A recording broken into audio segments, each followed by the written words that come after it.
আসসালামু আলাইকুম। আমি শিমুল আপনাদের মাঝে আবার নতুন একটি ব্লগ নিয়ে হাজির হলাম।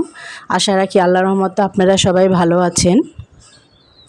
আপনাদের কাছে আমি আগেই বলেছিলাম আমার বেশ কয়েকটি ভিডিও জমা হয়েছিল, সেগুলো আপনাদের মাঝে আস্তে আস্তে শেয়ার করব। তার ভিতরে এটিও একটি ভিডিও।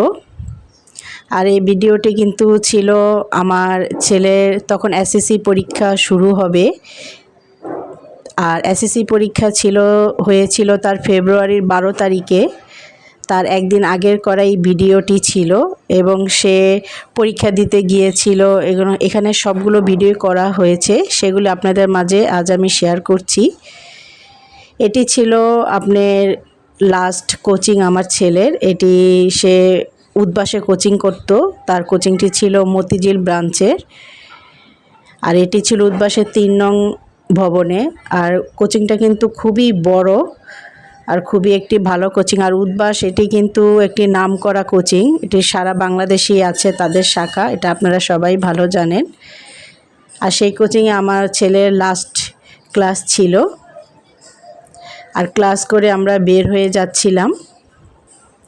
তারপরের দিনই কিন্তু আমার ছেলের এসএসসি পরীক্ষা ছিল। তাই স্যারদের কাছে দোয়া নিয়ে সে এসেছে। আমরা কোচিং থেকে তখন বাসায় চলে যাচ্ছিলাম। কোচিং থেকে আমার বাসা বেশ একটু দূরেই, আসতে প্রায় 30-40 মিনিট সময় চলে যায়। আর এটি হচ্ছে আমার ছেলের যেখানে এসএসসি পরীক্ষার কেন্দ্র পড়েছিল, সেই কেন্দ্রে আমি এসেছিলাম দেখতে যে কেন্দ্রটি কোথায় পড়েছে। এটি পড়েছিল খিলগা গভর্নমেন্ট স্কুল, কেন্দ্রটি ছিল খিলগায়। তাই আমি আগেই দেখে গিয়েছিলাম, জানি পরীক্ষার দিন আসতে কোনো ঝামেলা না হয়। তাই এসে দেখে গেলাম তার কেন্দ্রটি। শুধু আমি আসিনি, এখানে অনেক গার্জেন এসে কিন্তু আগেই দেখে গিয়েছিল। আর আমরা কিন্তু সবাই জানি যাদের বাচ্চা আছে, বা আমরা যখন আগে পরীক্ষা দিয়েছিলাম, যে পরীক্ষা শুরুর আগে একদিন আগে আমরা কিন্তু এসে কেন্দ্র দেখে যেতাম।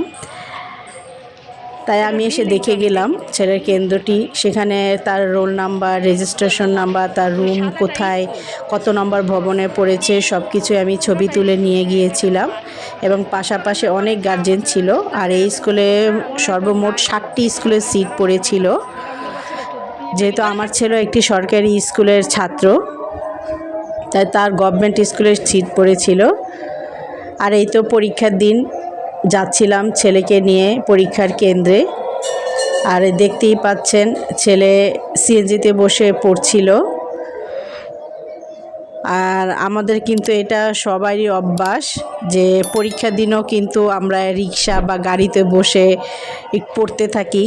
মানে পরীক্ষার কেন্দ্র পর্যন্ত না গেলে মনে হয় যেন পড়া এখন পর্যন্ত শেষ হয় না।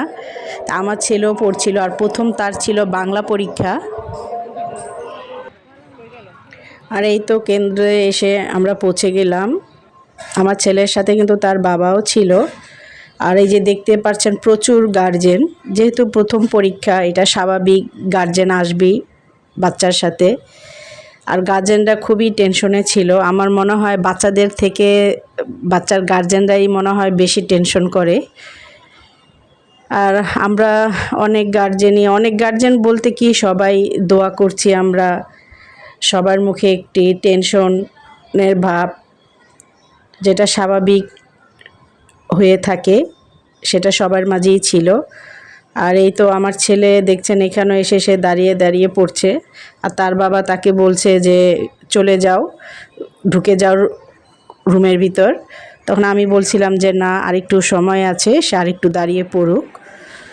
যেহেতু কেন্দ্রে প্রথম পরীক্ষা 30-40 মিনিট আগেই গেট খুলে দেয়। আবার সেখানে তাদের রুম খোঁজারও ব্যাপার থেকে, যেহেতু তারা একটি নতুন স্কুলে এসে পরীক্ষা দিচ্ছে। তাই ছেলেকে তার বাবা বলছে যে 40 মিনিট আগেই ঢুকে যাও, কথা বলছে, আপনারা দেখতেই পাচ্ছেন। আর এই যে তার মাস্কের একটি সুতা ছিল, তার বাবা সেটা কামড় দিয়ে ছিঁড়ে দিতে চাইছে, এই যে ছিঁড়েও দিচ্ছে। আর আপনারা সবাই দোয়া করবেন বাচ্চারা যারা পরীক্ষা দিয়েছে সবাই যেন ভালো রেজাল্ট করে। আর এই রেজাল্ট আগামী মাসে মানে মে মাসে ওদের রেজাল্ট দিয়ে দিবে। আর পরীক্ষা দিয়ে এসে ছেলে একটু ঘুমিয়েছিল, আর তার বাবা এই যে সন্ধ্যায় তার জন্য নাস্তা নিয়ে এসেছিল, পিৎজা আর বার্গার বিএফসি থেকে কিনে নিয়ে এসেছিল। ছেলে যেহেতু ফাস্টফুড খুব পছন্দ করে। সবাই দোয়া করবেন আমার ছেলের জন্য। আমার বোনের ছেলেও কিন্তু পরীক্ষা দিয়েছে, জানি তারা খুব ভালো রেজাল্ট করে, সে দোয়া করবেন তাদের জন্য। তাহলে আজ এই পর্যন্তই, আগামীতে আরেকটি ভালো ভিডিও দেওয়ার চেষ্টা করব। সবাই দোয়া করবেন। আল্লাহ হাফেজ। ভিতরে দেখি।